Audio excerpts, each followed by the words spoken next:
자, 우리 말씀 같이 봅시다. 갈라디아서 1장 10절부터 12절입니다.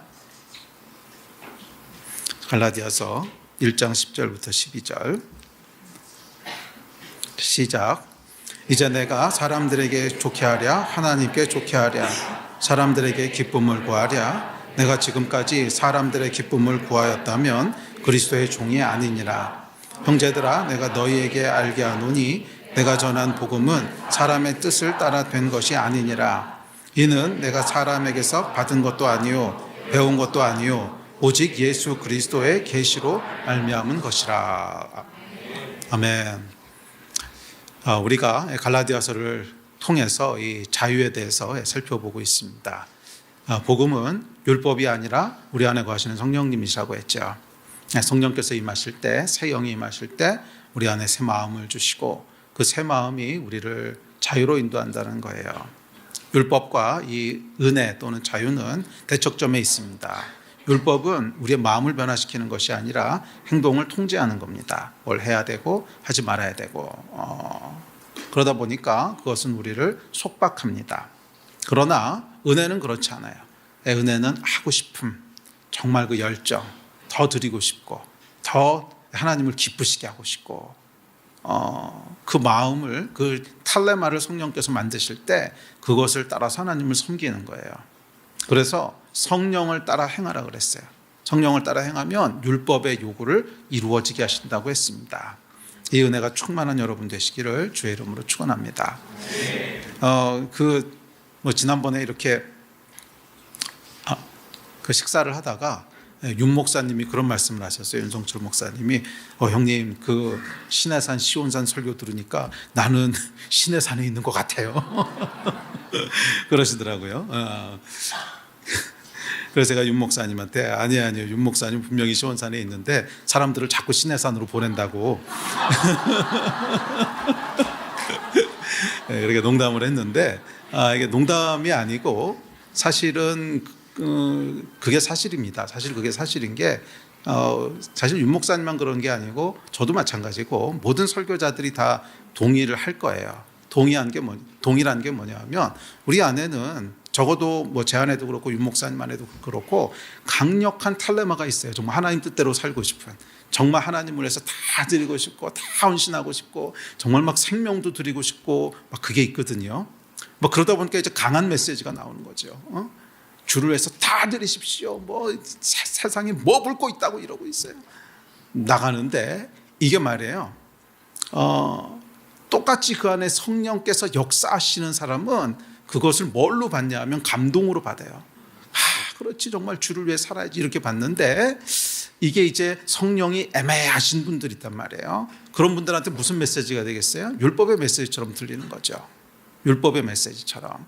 그래서 이게 이제 설교자의 딜레마입니다. 이게 설교자의 딜레마예요. 그러니까 이 설교하는 사람은 제 안에도 그렇고 우리 윤 목사님 마음에도 그렇고 막 불이 있어요.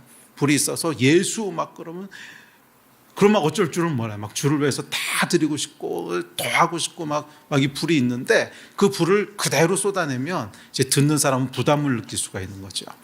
저렇게까지 해야 돼? 이런 마음이 이제 들 수 있는 거죠. 그래서 이게 어떻게 보면 좀 설교자의 딜레마기는 한데 그래서 여러분 그냥 듣는 사람이 잘 들어야 됩니다. 그래서 예수님도 뭐라 그러셨냐면 들을 귀 있는 사람만 들으라고 그랬잖아요. 들을 귀 있는 자는 들을지어다.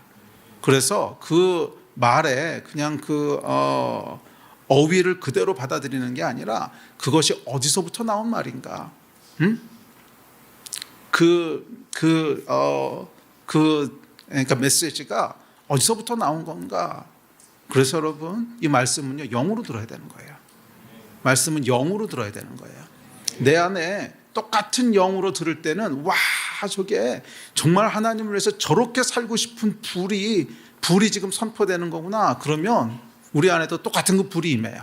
똑같은 불이 임해서 그것이 어떤 율법이 아니라 복음으로 정말 은혜로 감동으로 그렇게 부어지는데 그렇지 않고 그것을 그냥 육으로 듣잖아요.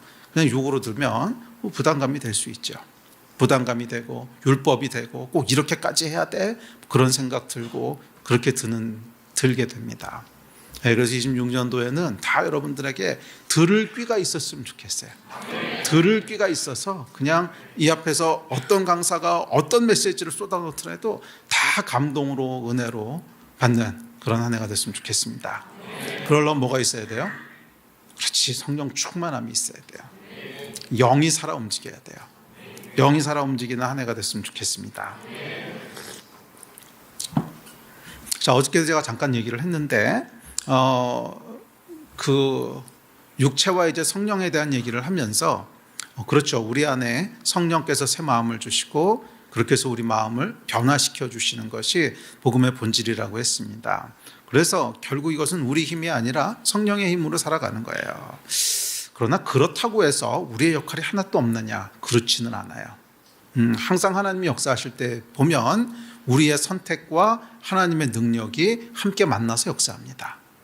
우리의 선택과 하나님의 능력이 항상 콜라보레이션을 해요. 그렇지 않고 이렇게 일방적으로 일어나는 건 없어요. 왜냐하면 하나님께서 사람을 창조하실 때 하나님의 파트너로 창조하셨기 때문에 그래요. 그러니까 하나님은 우리와 함께 동역하기를 원하시는 그런 하나님의 어떤 그래서 뭐예요? 결국 우리의 최종적인 데스티니는 주와 함께 다스리는 자잖아요. 주와 함께 다스리는, 하나님과 함께 다스리는 자로 우리를 창조하셨기 때문에 이렇게 일방적으로 일하지 않으세요. 하나님의 역사가 있다면 우리가 해야 될 파트가 있고 이 두 개가 만나서 거기서 하나님의 역사와 열매가 일어나게 됩니다. 자, 그래서 우리가 해야 될 파트는 뭐냐면 성령이 역사하실 수 있는 환경을 만드는 거예요. 성령이 역사하실 수 있는 환경을 만드는 것이 우리가 해야 되는 파트입니다. 그래서 어저께도 말씀드렸지만 우리 안에 죄가 있다. 그럼 이 죄 문제는 뭐 회개를 통해서 어쨌거나 제거를 해야 돼요. 그렇지 않고 죄가 계속 내 안에 돌아가고 있는데 성령께서 일하실 리는 없죠.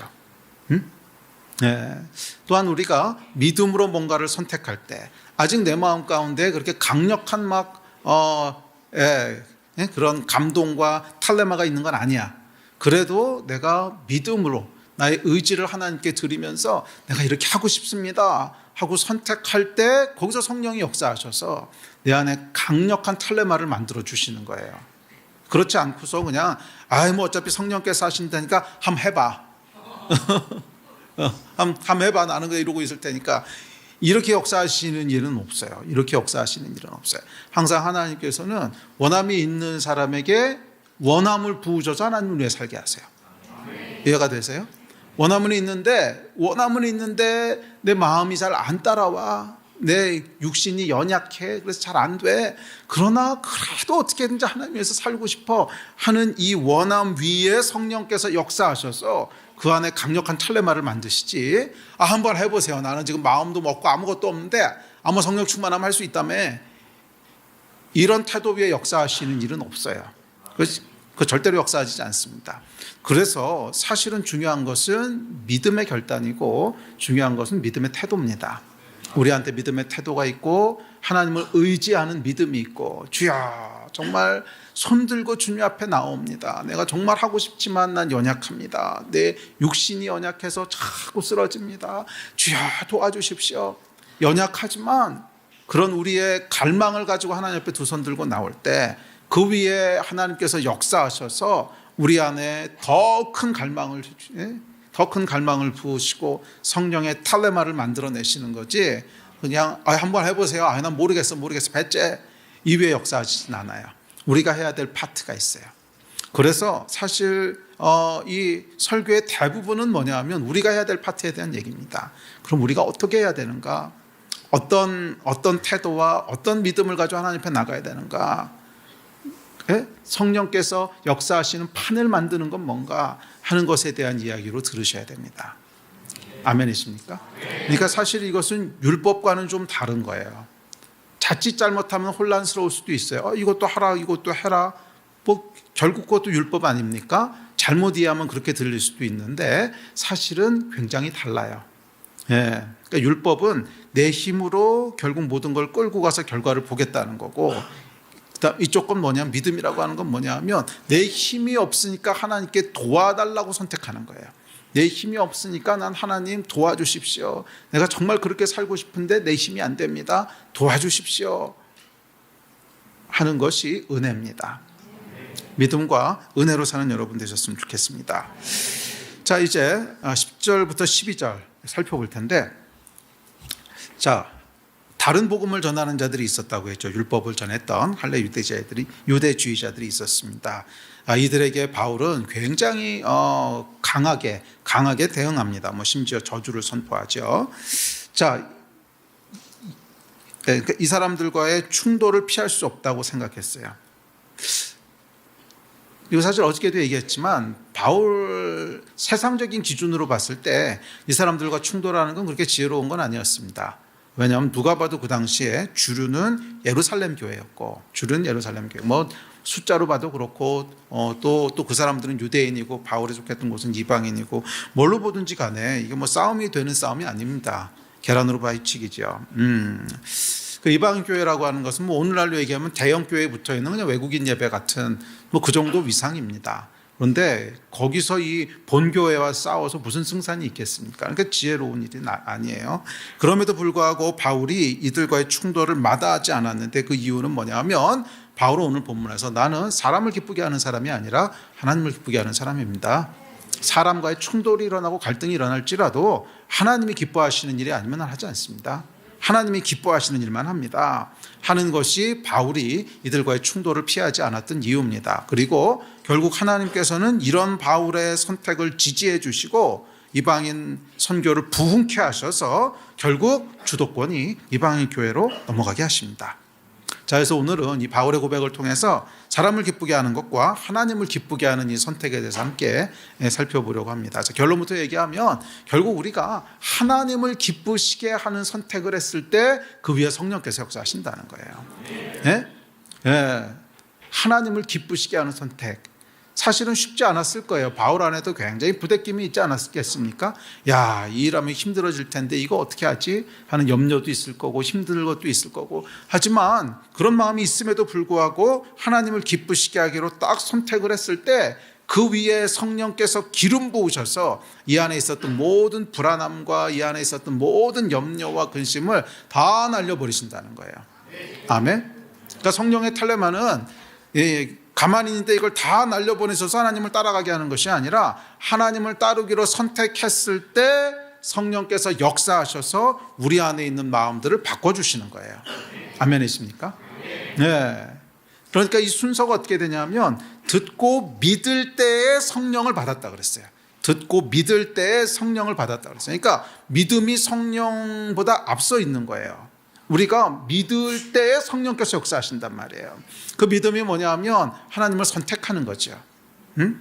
네, 비록 내가 부족하지만 그래도 하나님을 선택합니다. 비록 내가 연약해서 계속 넘어지고 또 넘어지고 그럴지라도 나는 다시 일어나서 하나님을 선택합니다. 이렇게 하나님을 붙잡을 때 그 위에 뭐예요? 성령께서 임하시는 거예요.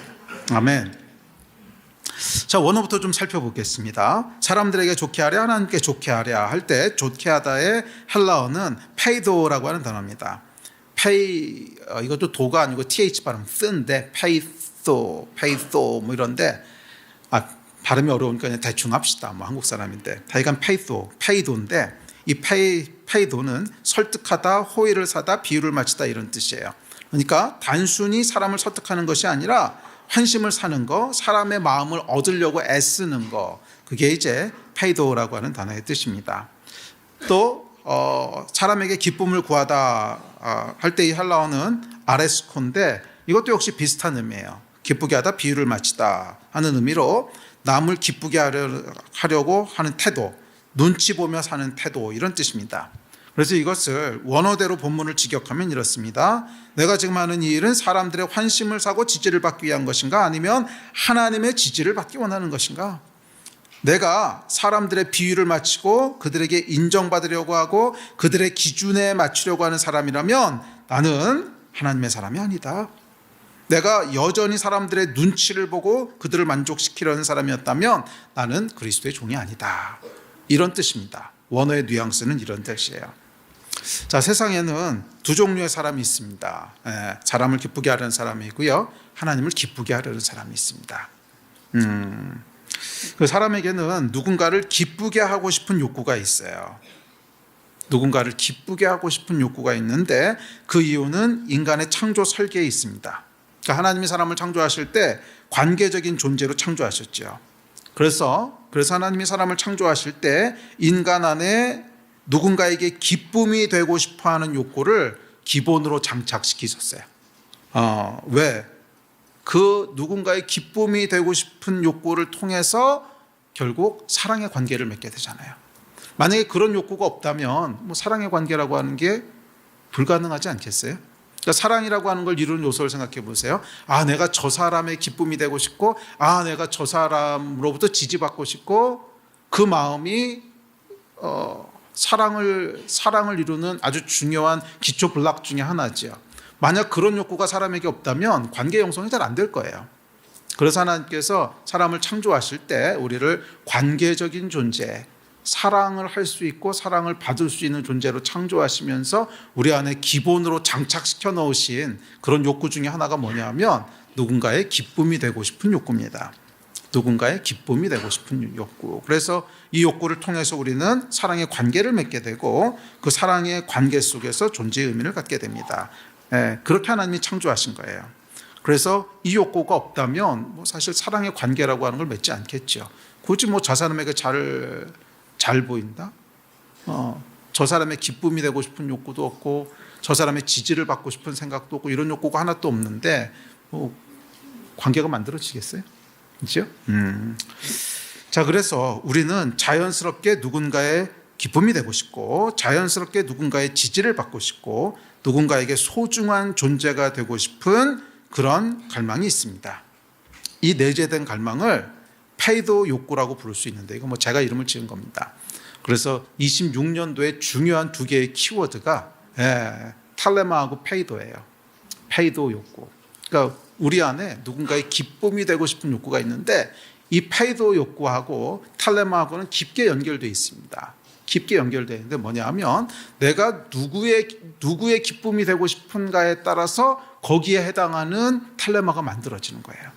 그러니까 예를 들어서 내가 하나님의 기쁨이 되고 싶어, 하나님을 기쁘게 하고 싶어 할 때는 성령의 탈레마가 만들어지고 내가 사람을 기쁘게 하고 싶어 그러면 육체의 탈레마가 만들어지는 거예요. 그래서 이 페이도하고 탈레마하고는 깊게 연결이 되어 있습니다.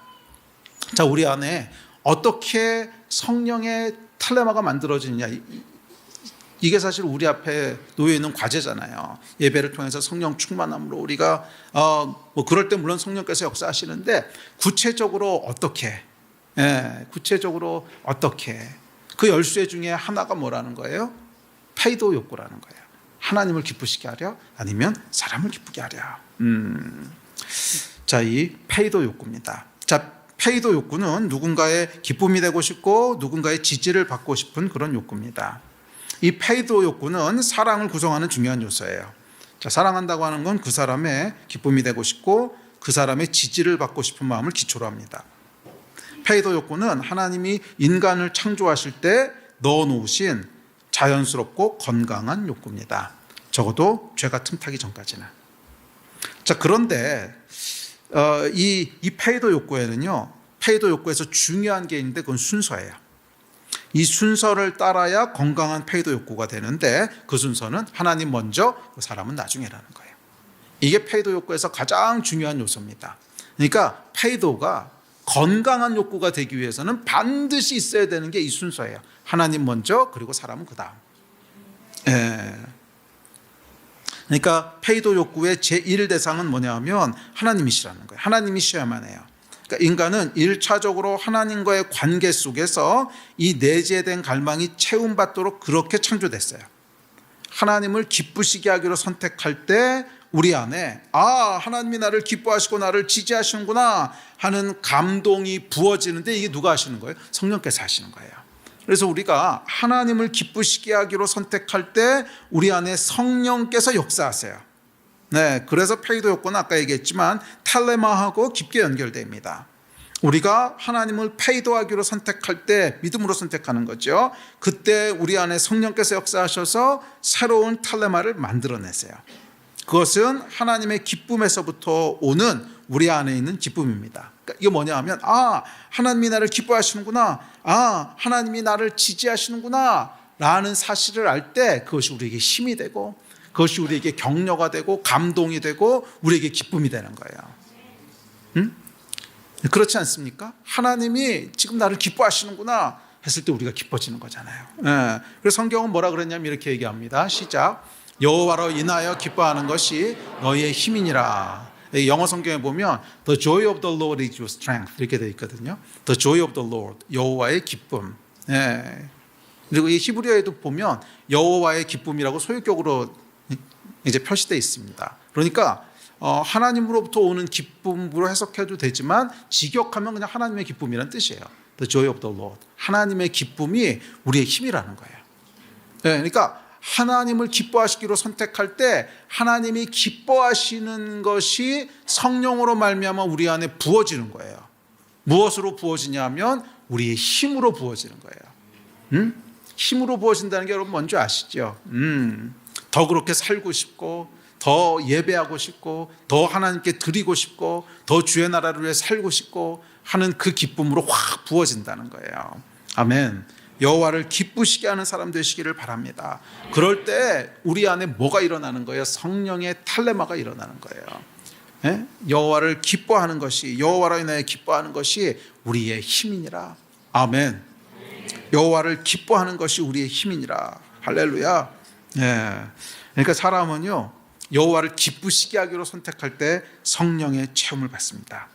이렇게 제1대상인 하나님으로부터 체험을 받을 때 이제 서로의 관계 속에서 이 필요를 기초로 사랑을 만들어갑니다. 서로에게 기쁨이 되고 서로를 지지하는 건강한 관계가 만들어져요. 이게 페이도 욕구의 순서예요.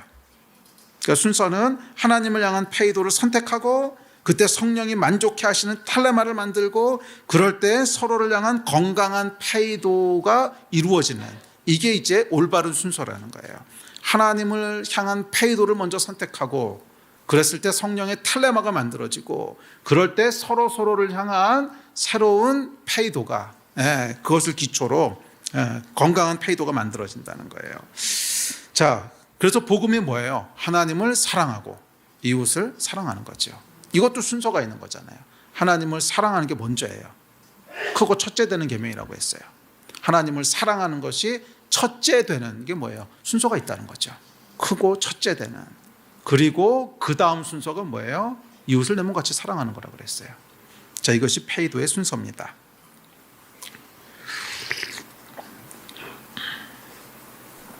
자, 이 순서대로 페이도가 작동할 때 이 건강한 페이도는 사랑을 만들어내고 공동체를 세우는 축복의 에너지입니다. 축복의 에너지예요. 그런데 문제는 죄죠.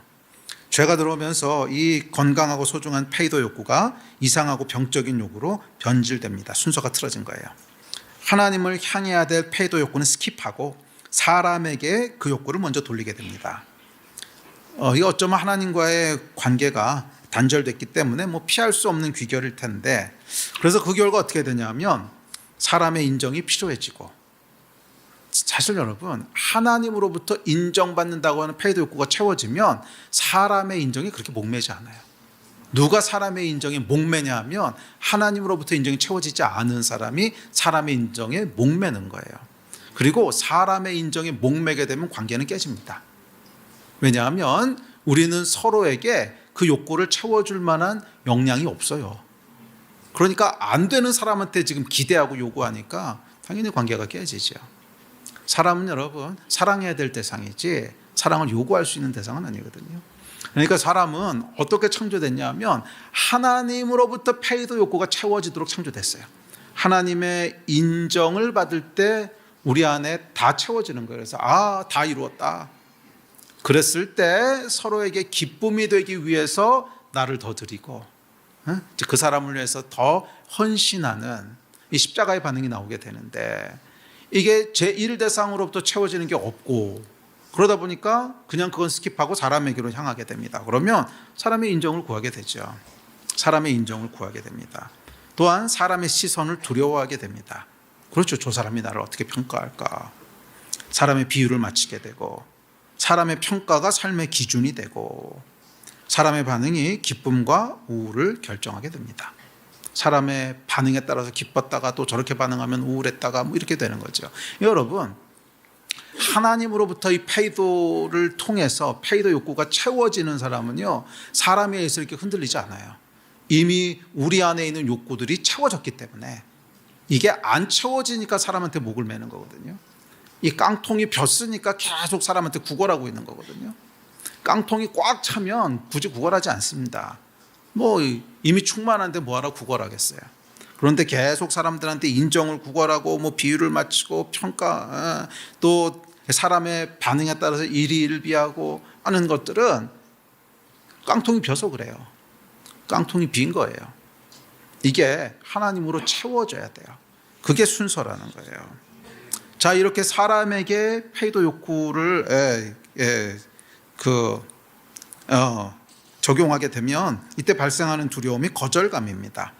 사람에게 거절당할 것에 대한 두려움. 사랑의 근본을 이루는 페이도의 축복은 타락으로 인해 오히려 관계를 파괴하는 의존성, 코디펜던스라고 하죠. 집착, 불안, 눈치 보는 삶이 되어버립니다.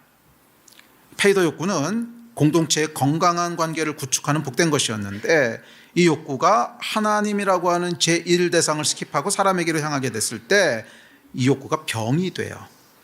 왜냐하면 하나님으로만 채워져야 될 욕구까지 모두 사람에게 요구하는 거예요. 그것은 불가능합니다.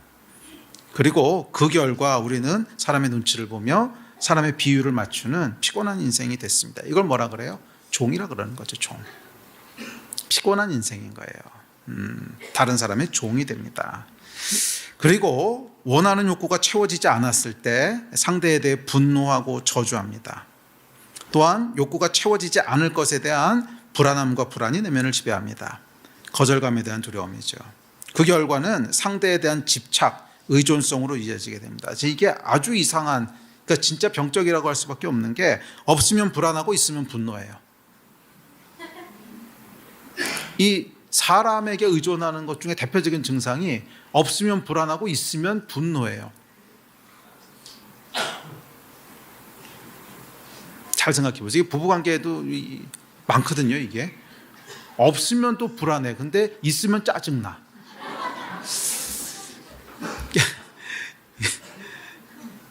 그러니까 이게 스스로도 좀 모순되잖아요. 그러니까 이게 병적인 거죠. 이게 병적인 건데, 이 병적인 현상이 이게 병적인, 어떻게 보면 분열 현상이에요. 우리 안에 있는 우리 감정과 인식이 이게 분열되어 있기 때문에 나타나는 현상인데, 이게 어디서부터 나타나냐 하면 하나님으로부터 채워져야 될 게 안 채워지니까 나타나는 거예요. 하나님으로부터 채워야 될 게 안 채워지니까. 제1 대상에게서 채워져야 될 페이도 욕구를 제2 대상인 사람들에게 기대하면서 생기는 고통입니다. 자, 페이도 욕구의 기본적인 속성이 있는데, 하나님을 향한 페이도 욕구는 예배로 이어지고요, 하나님을 스킵한 사람을 향한 페이도 욕구는 사람의 종이 되게 합니다. 병들게 해요. 이게 아주 강렬한 욕구인데, 이게 강렬한 욕구가 잘못 작동하기 시작하면 사람이 병들게 돼요. 그래서 페이도 욕구는 항상 하나님을 스킵하게 되면 사람을 망가지게 합니다. 이상한 증상이 나타나게 하는 거예요. 사람에 대한 의존성, 그래서 아까 얘기했던 이상한 분열 증상, 없으면 불안하고 있으면 짜증나고 뭐 이런 거예요. 거듭난 이후에도 이 고통은 완전히 해소되지 않습니다. 크리스천을 혼란스럽게 하는 상황은 하나님을 향한 페이도 욕구와 사람을 향한 페이도 욕구가 충돌할 때죠. 순서가 명확하다면 고민할 것도 없는데, 뭐 예를 들어서 어떤 선택이 하나님을 기쁘시게 하지 않을 것은 명확해요. 그런데 사람들은 그것을 요구하고 기대해요. 그때 이제 크리스천의 고민이 시작되는 거죠. 하나님을 기쁘시게 할 것인가, 아니면 사람을 기쁘게 할 것인가. 내가 사람들에게 좋게 하랴, 하나님께 좋게 하랴. 이게 바울의 상황이었어요. 우리는 살아가면서 이런 상황들을 아주 많이 반복적으로 마주하게 됩니다. 뭐 직장에서, 아내와 남편 사이에서, 학교 친구들과의 관계 속에서, 그리고 교회에서까지. 하나님을 기쁘시게 할 건가, 아니면 사람을 기쁘시게 할 건가. 진리가 뭔지는 압니다. 하나님이 무엇을 기뻐하시는지도 알아요. 그러나 문제는 사람들은 다른 것을 기대하고 요구한다는 거예요. 그랬을 때 내 안에 두 페이도 욕구가 충돌합니다. 하나님이 기뻐하시는 건 알지만 사람들과의 갈등은 피하고 싶고, 사람들의 인정과 지지는 받고 싶어요. 하나님 잠깐만 이번만 눈 감아주시면 안 될까요? 그래서 슬쩍 페이도 욕구의 순서를 바꿉니다. 사람을 먼저. 그러나 기억하십시오. 이 순서가 바뀌면요, 우리는 병들게 돼요. 두려움, 불안, 집착, 의존성. 이게 진리에 기초하지 않은 페이도 욕구의 병적인 결과입니다. 그래요, 여러분. 이 페이도 욕구는 항상 진리에 기초해야 돼요. 그럴 때 건강하고 복된 욕구가 됩니다. 사랑은 진리와 함께 기뻐한다 그랬잖아요. 다음 절 볼까요? 시작. 사랑은 불의를 기뻐하지 아니하며 진리와 함께 기뻐하고. 이 고린도전서 13장에 나오는 사랑의 속성인데, 사랑은 항상 진리 위에 세워진다는 거예요. 그러니까 사랑을 이루는 가장 중요한 블록 중에 하나가, 그러니까 사랑을 구성하는 여러 블록들이 있는데 그 가장 중요한 블록 중에 하나가 이제 페이도 욕구인데, 사랑 자체가 뭐 위에 서 있어요? 진리 위에 서 있어야 돼요. 그러니까 페이도 욕구는 진리 위에 세워져야만 돼요. 이 페이도 욕구가 진리 위에 세워져야 되는데, 진리가 뭐예요? 진리는 하나님의 뜻이 진리죠. 그러니까 하나님을 기쁘시게 하는 것이고 진리란 말이에요. 하나님을 기쁘시게 하는 것이 진리이기 때문에 이 진리 위에 페이도 욕구가 세워져야만 해요. 그래서 순서가 있다는 거예요. 그러니까 하나님을 기쁘시게 하는 것은 단순히 어떤 한 인격체에 대한 태도를 넘어서 진리라고 하는 기초가 된단 말이에요.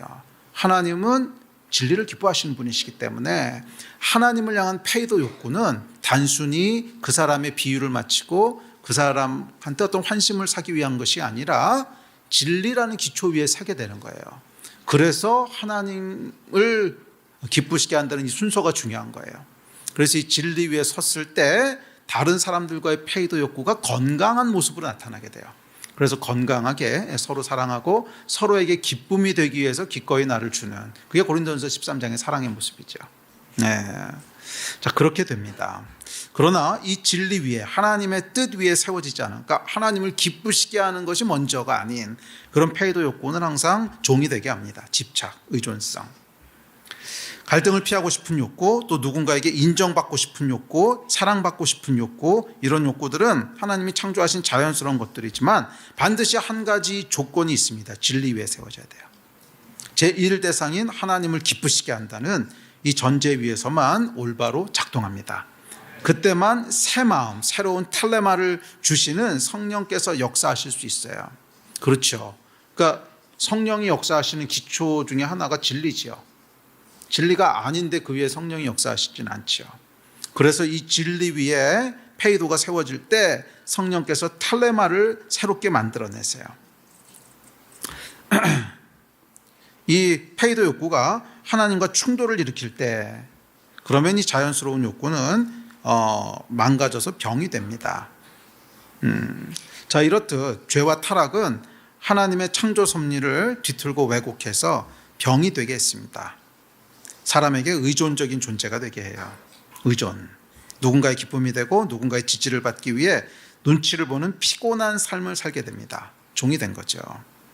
진리에 기초한 자유로운 선택 속에서 누군가의 기쁨이 되는 것이 아니라 누군가의 눈치를 보고 그 사람에 의해서 평가되고 그 사람의 반응에 의해서 뭐 기뻐했다, 낙심했다, 뭐 하늘과 땅을 왔다 갔다 하는 그런 존재가 되는 거예요. 이게 포스트 모더니즘 시대에는 더 심해요. 더. 포스트 모더니즘 시대에는 뭐 진리는 뭔지 모르겠고 그냥 감정이 중요한 시대잖아요. 감정이 중요하다 보니까 뭐예요? 다른 사람의 평가가 중요하죠. 그러다 보니까 다른 사람이 좋아요 누르면 천국까지 올라갔다가 싫어요 누르면 땅끝까지 꺼졌다가, 이게 하나님으로부터 채워지지 않은 사람의 전형적인 모습입니다. 하나님으로부터 채워진 사람은 좋아요를 누르든 뭐 저주한다를 누르든지 간에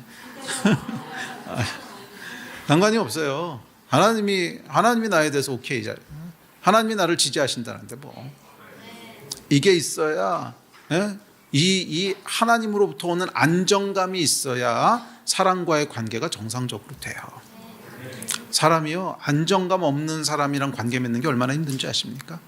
안정감 없는 사람이랑 관계 맺는 것은 진짜 이 살얼음 걷는 기분입니다. 왜냐하면 반응이 어떻게 될지 모르거든.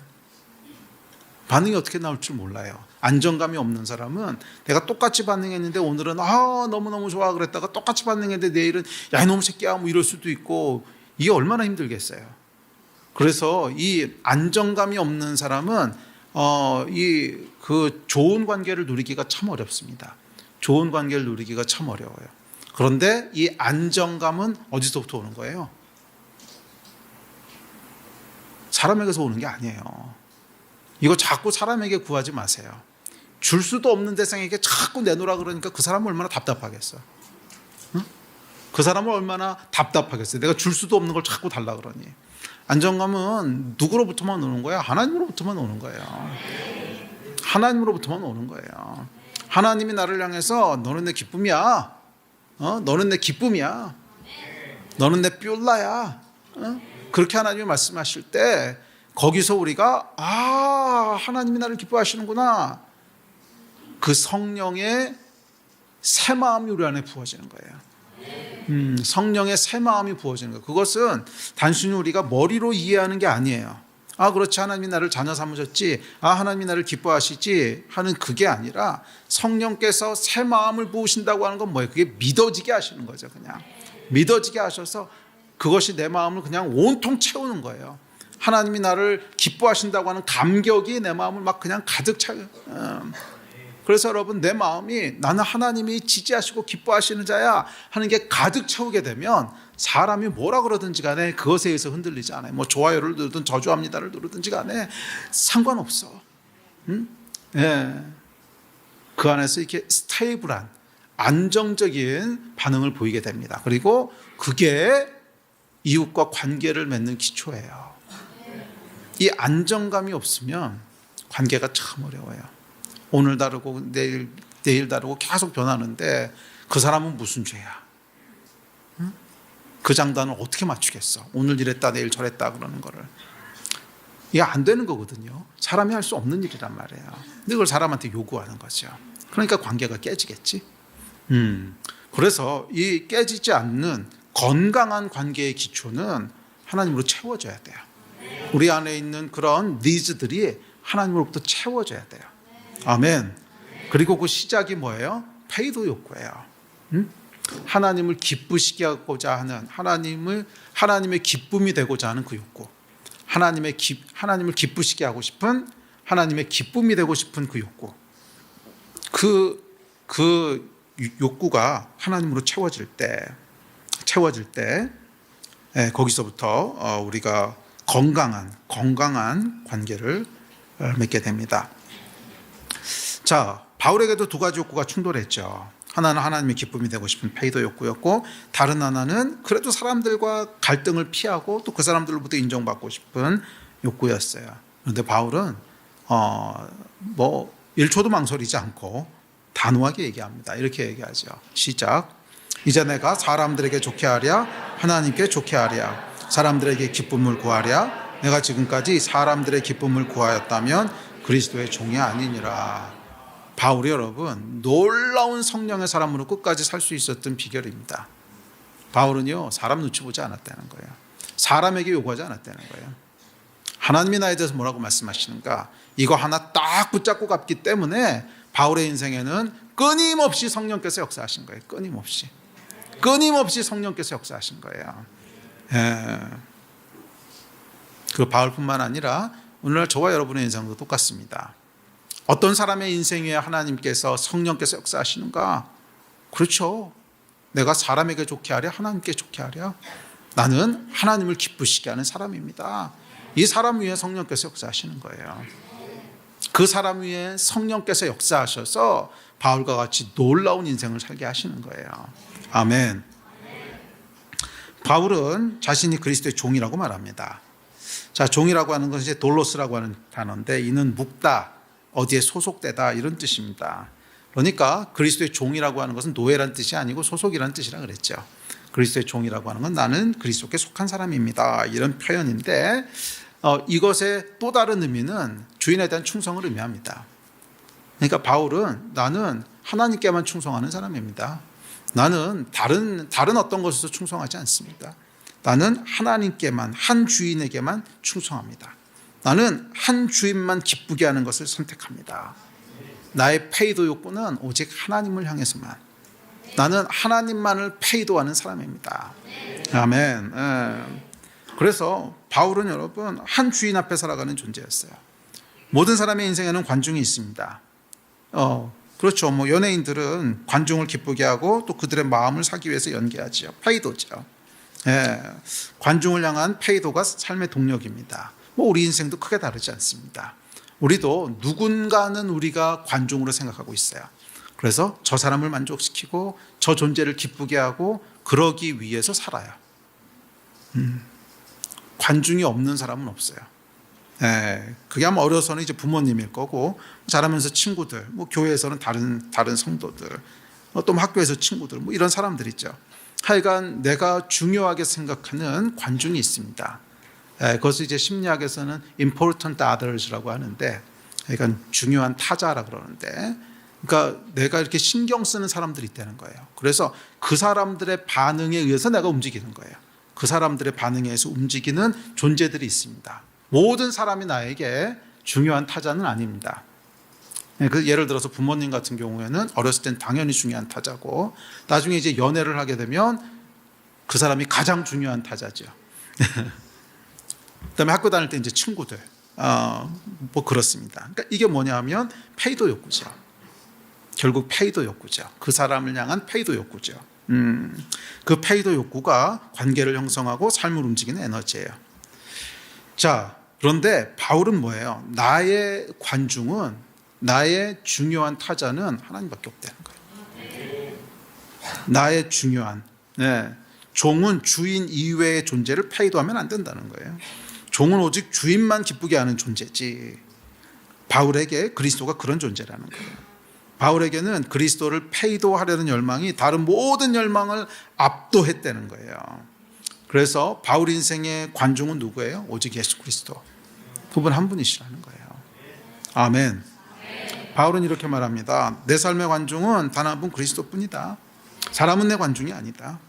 나는 무대 위에서 사람의 박수를 받기 위해 연기하는 배우가 아니다. 나는 오직 그리스도의 종으로 그분을 기쁘게 하는 존재다. 아멘. 오늘 우리도 마찬가지입니다. 세상은 우리에게 수많은 관중을 자청합니다.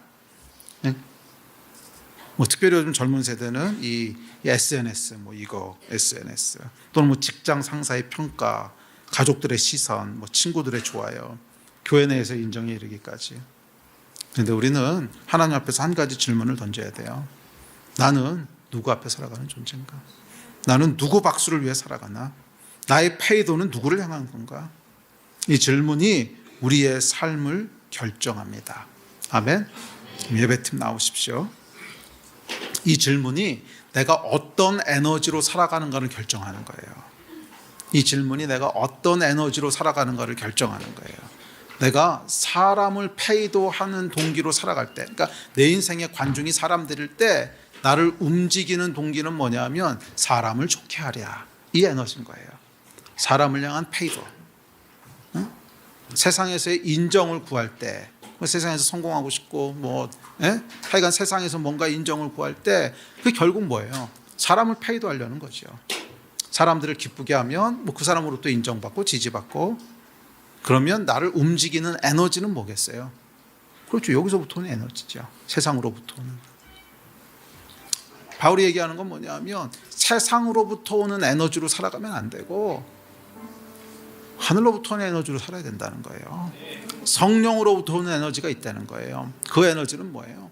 하나님을 기쁘시게 하고자 할 때, 하나님을 기쁘시게 하고자 할 때, 그게 뭐라 그랬어요? The joy of the Lord is our strength. 여호와를 기뻐하는 것이 너희의 힘이니라. 힘이 뭐예요? 에너지잖아. 어디서부터 에너지가 온다는 거예요? 하늘로부터 에너지가 온다는 거예요. 성령으로부터는 에너지가 있다는 거예요. 그 에너지는 뭐냐 하면 성령께서 우리 안에 그렇게 살고 싶고 그렇게 죽고 싶고 더 하나님 섬기고 싶고 다 드리고 싶은 마음들을 계속 만들어내신다는 거야. 아멘. 이 에너지로 살아가야, 이 에너지로 살아가라는 거예요. 아멘. 아멘. 여러분의 페이도는 누구를 향하고 있습니까? 사람을 향하고 있습니까? 아니면 하나님을 향하고 있습니까? 물론 이것이 양자택일을 얘기하는 건 아닙니다. 순서를 얘기하는 거죠. 여러분의 페이도는 1차적으로 하나님을 먼저 향하고 있습니까?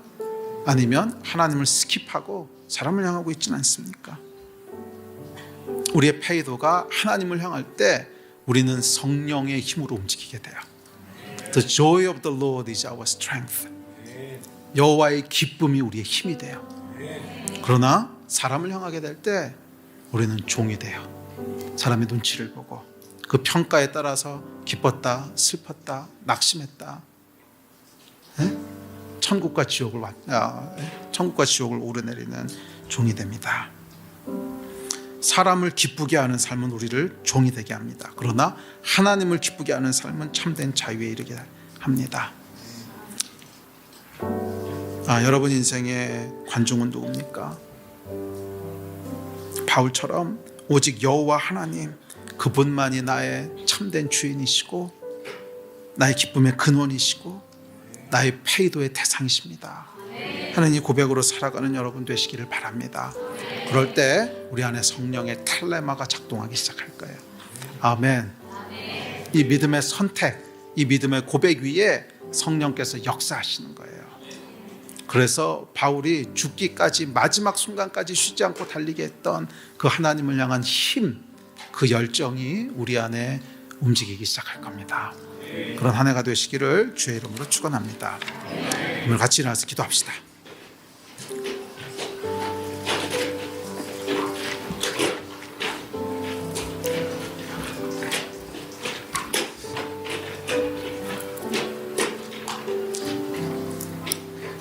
그 사실 아까 제가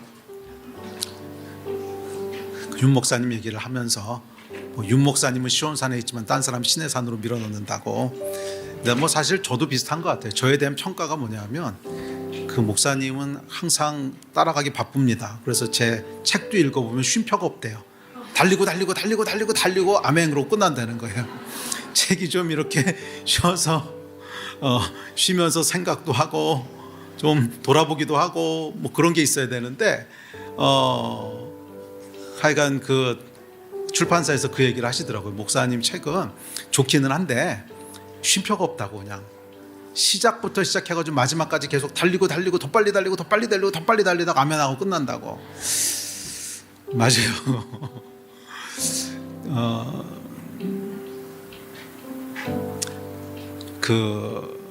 왜냐하면 제 안에는 그러고 싶은 열망이 있어서 그러거든요.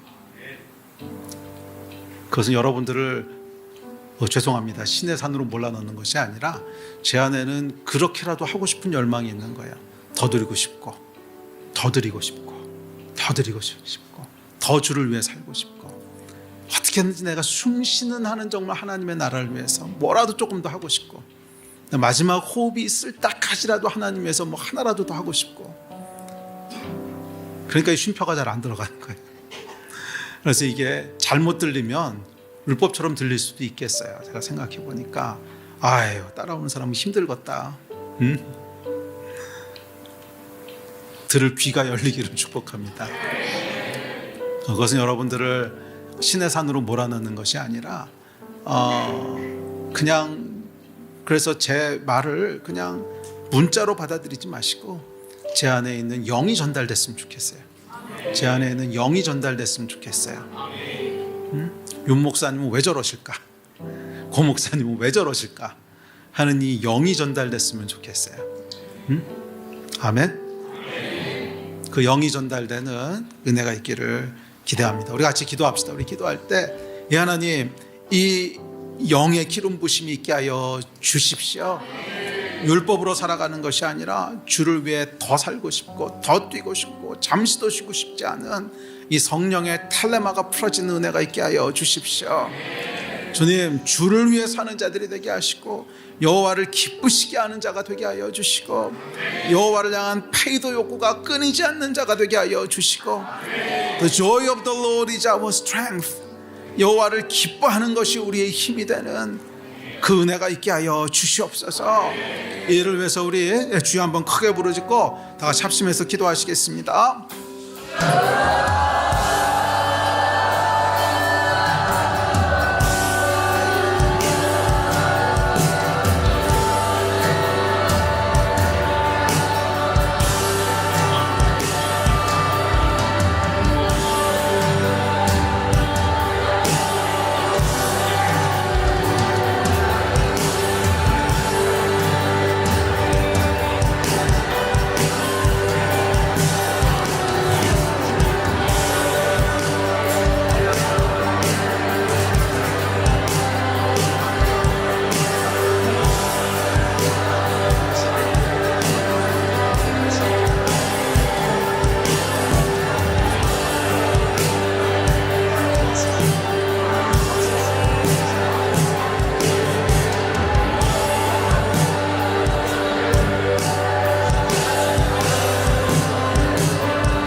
주님의 기쁨이 내가 원하는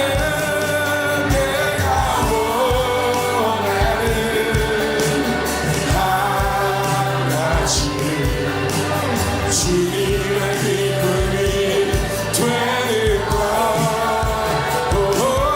내가 원하는 한 가지 주님의 기쁨이 되는 나 주님의 기쁨에 유원하네 마음을 새롭게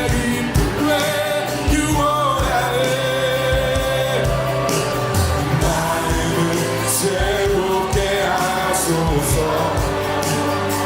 되게 하여 주사 주님의 빛 비추게 하소 나 주님의 기쁨 되기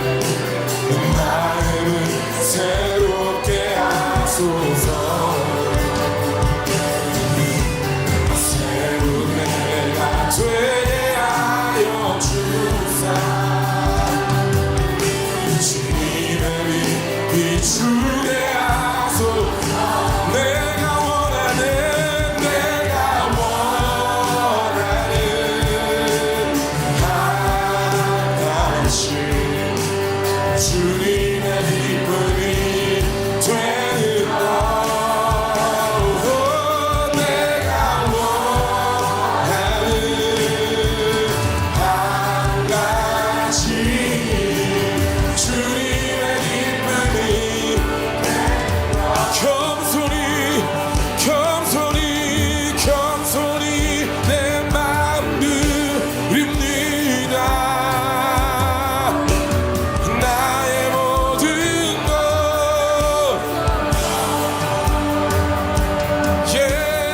나의 맘 깨끗이 씻어주사 주의 나 주님의 기쁨 나 주님의 기쁨 되기 원하네 내 마음을 새롭게 하소서 주님의 기쁨이 되는 것 나 주님의 기쁨 되기 원하네 나 주님의 기쁨 되기 원하네 내 마음을 새롭게 하소서 새 부대가 되게 하여 주사 주님의 빛 비추게 하소서 우리 다시 한번 고백합시다 나 주님의 기쁨 되기 원하네 나 주님의 기쁨 되기 원하네 내 마음을 새롭게 하소서 새 부대가 되게 하여 주사 주님의 빛 비추게 하소서 내가 원하는 한 가지 주님의 기쁨이 되는 것 내가 원하는 한 가지 주님의 기쁨이 되는 것 내가 원하는 한 가지 주님의 기쁨이 되는 것